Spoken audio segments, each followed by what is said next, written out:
Agora, a Bíblia tem muito a dizer a respeito de sensualidade e lascívia e depravação. A palavra lascívia significa a tendência de incitar desejos sensuais. Sensualidade significa o apelo proposital aos sentidos físicos para satisfação pessoal. Talvez lendo um livro pornográfico ou assistindo um filme impróprio. A Bíblia diz que devemos nos abster das paixões carnais, da sensualidade, que fazem guerra contra a alma. Elas estão em guerra contra a sua alma e seu espírito. E a Bíblia diz que devemos nos abster delas, ficar longe delas. E então a Bíblia usa outra palavra, réprobo. Agora, isso se refere a pessoas totalmente depravadas, de consciências mortas ou cauterizadas, não sabem mais corar.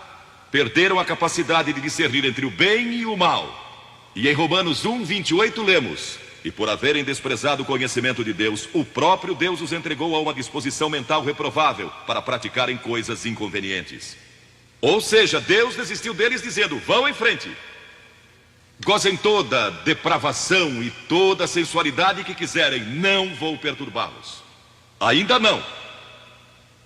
Mas saibam que seus pecados os acharão e prestarão contas no dia do juízo.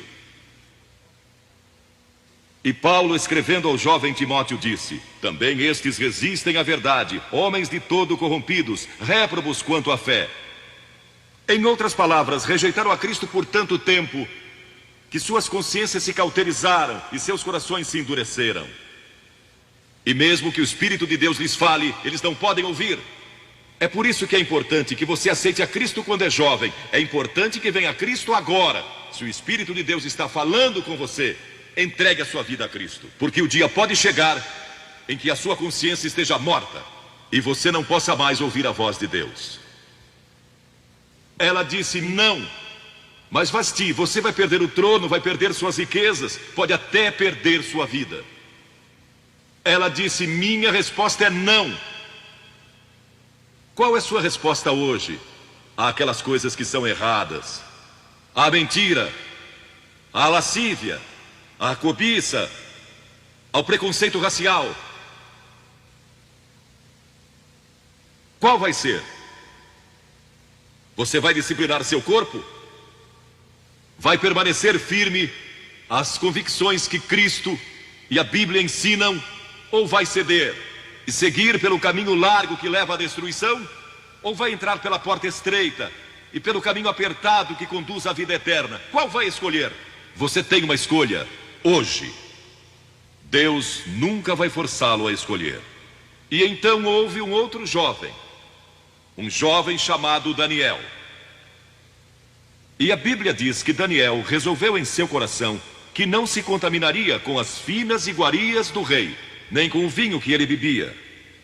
Agora, Daniel era um jovem que tinha um propósito. Ele havia sido capturado em Jerusalém. Quando o exército de Nabucodonosor invadiu a cidade, ele foi capturado e levado através de milhares e milhares de quilômetros à Babilônia. A quase 3.000 quilômetros de sua própria terra, sem aviões nem automóveis. Eram semanas de viagem. Mas ele estava resolvido a servir a Deus. E não devia ter mais de 12 ou 15 anos de idade. E Nabucodonosor, o grande rei, levara cativos de Jerusalém para a Babilônia. E ordenou que aqueles jovens, em quem não havia defeito, de boa aparência, instruídos em toda a sabedoria, fossem ensinados em sua corte, para que ele pudesse usá-los. Ele queria usar aqueles jovens judeus, porque sabia que eles tinham um dom especial. E durante o período de treinamento, mandou que lhes dessem os melhores vinhos e as mais finas iguarias, e todos os confortos disponíveis na corte de Nabucodonosor. Mas Daniel disse: não. Não quero o vinho do rei, e não quero as iguarias do rei. Quero dormir no chão, não numa cama de penas. Quero viver uma vida simples e também disciplinada. Que diferença dos que mal podem esperar pelo dia em que possam sair de casa e se divertir. Mas não Daniel. Daniel estava longe de casa e ninguém saberia se ele fizesse algumas dessas coisas. Ninguém saberia se ele tivesse uma namorada e dormisse com ela. ou se embebedasse com o melhor vinho do rei. Ninguém saberia lá em Jerusalém, e ele poderia ter se tornado muito popular.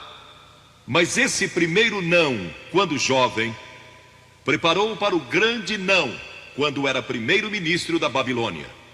E foi lançado na cova dos leões, porque não abandonou sua fé em Deus. Nós nos contaminamos ao comer demais, ou ao nos embebedarmos, ou ao tomar drogas, ou gastando tempo demais assistindo televisão, ou indo aos cinemas.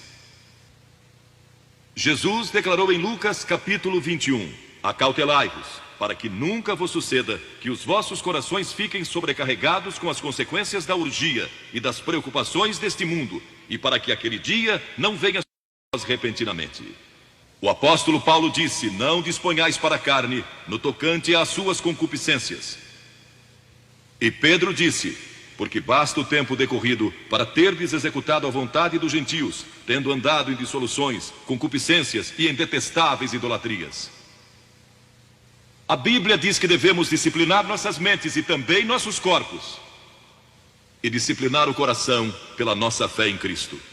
E então houve outro jovem chamado José, que foi vendido para o Egito pelos seus irmãos e se tornou escravo de um homem chamado Potifar. E Potifar tinha uma linda esposa, e José era forte e bonito. E em Gênesis, no capítulo 39, se quiserem ler a história, lemos a respeito da tentação de José. A esposa de Potifar se apaixonou por José, porque José se tornou mordomo de toda a casa de Potifar, cuidando dos seus negócios. E ela viu aquele belo jovem, viril e de boa aparência, andando pela casa e pelo jardim, cuidando dos negócios todos os dias. E ela o cobiçou. E disse, deita-te comigo. Ele disse, não.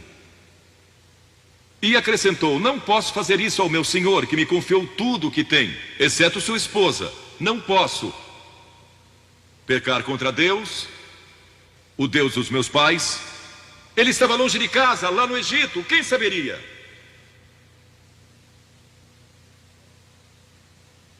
Mas disse não. E quando disse não, na última vez, ela o agarrou e ele fugiu dela, deixando sua capa. E ela começou a gritar, chamando os servos e dizendo, ele tentou me violentar.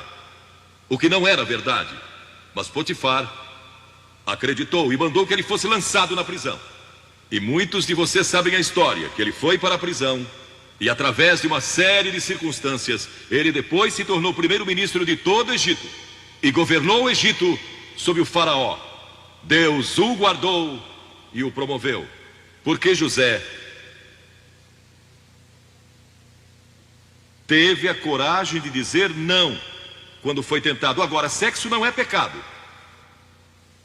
O sexo nos foi dado por Deus para a propagação da raça humana e para nosso prazer, dentro de certos limites que Deus estabeleceu para o matrimônio. As características de um cristão são autocontrole e autodisciplina. E Paulo, escrevendo a Timóteo, disse, conserva-te a ti mesmo puro. Mas como você pode se conservar puro num mundo como este? Como pode se manter puro olhando para as bancas de jornais ou assistindo a alguns filmes? Como pode se manter puro com as tentações que enfrenta todo dia? Não pode, de modo algum,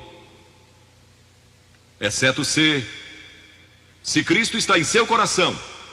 Ele lhe dará força e o poder, porque nenhuma tentação lhe sobrevirá que Cristo não lhe ofereça o meio de escape. Entregue sua vida a Cristo hoje, deixe que Ele controle a sua vida, deixe Ele ser Senhor de sua vida, deixe que Ele controle essa área de sua vida, sua mente, seu corpo e sua vida sexual.